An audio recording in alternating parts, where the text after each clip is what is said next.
A imprensa brasileira não suporta, e nunca suportou, e já está, e eu confirmo isso mais uma vez, a postura independente que o Lula tem, que a diplomacia do governo Lula tem, e essa postura independente aparece na entrevista.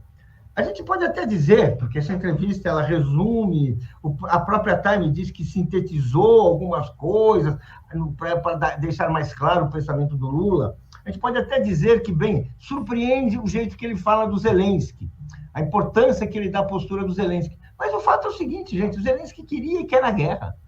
O Zelensky não estava trabalhando pela paz. Não estava. Não era só o Putin que estava querendo a guerra. O Zelensky também estava. Então, fazer isso... O essencial aqui, na minha opinião, é que ele demarca uma posição independente. Uma diplomacia que é a diplomacia do Brasil. E o Brasil, que tem um histórico com os BRICS, bem, se a gente for falar assim, a gente vai ver os países que estão... os BRICS são formados por Rússia, por China, por Índia, que estão mais ou menos alinhados de uma certa maneira. Então, não está destoando disso aí.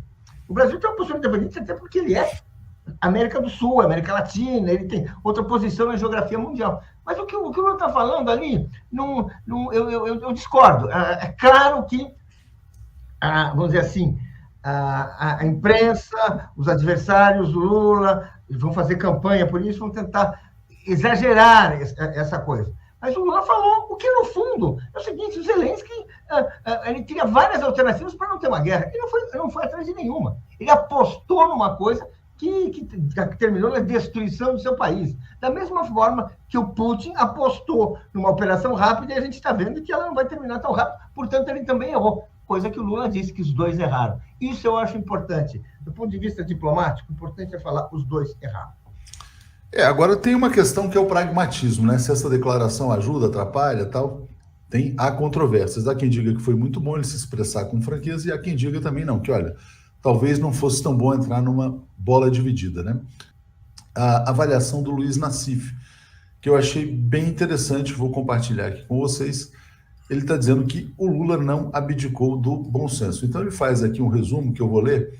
Então ele diz aqui, ó. Rebateu a crítica histérica da mídia em relação à fala do ex-presidente, né?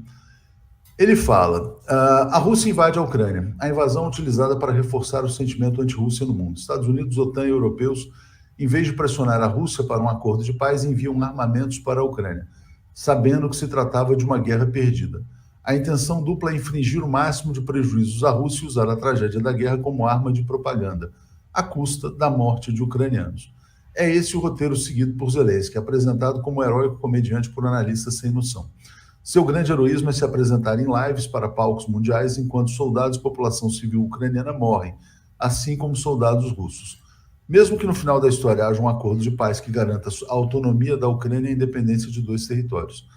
Ao constatar o óbvio e investir contra essa orquestração mundial da mídia, ainda mais de uma revista norte-americana, Lula mostra que não abdicou da sua condição de uma das vozes fundamentais na busca do bom senso mundial, ao lado do Papa. Eu concordo com o que diz aqui o Nassif e quero também compartilhar com vocês o que foi dito pelo Glenn Greenwald, né? Um jornalista americano que tem sido muito crítico em relação à OTAN, à guerra, etc. e tal. Ele está dizendo o seguinte, quer dizer que três figuras essencialmente estão contestando a narrativa oficial. O Papa Francisco, o Noam Chomsky e agora o ex-presidente Lula. Como são três figuras extremamente influentes, a narrativa da esquerda nos Estados Unidos e na Europa vai acabar mudando também, porque são vozes de muito peso, né?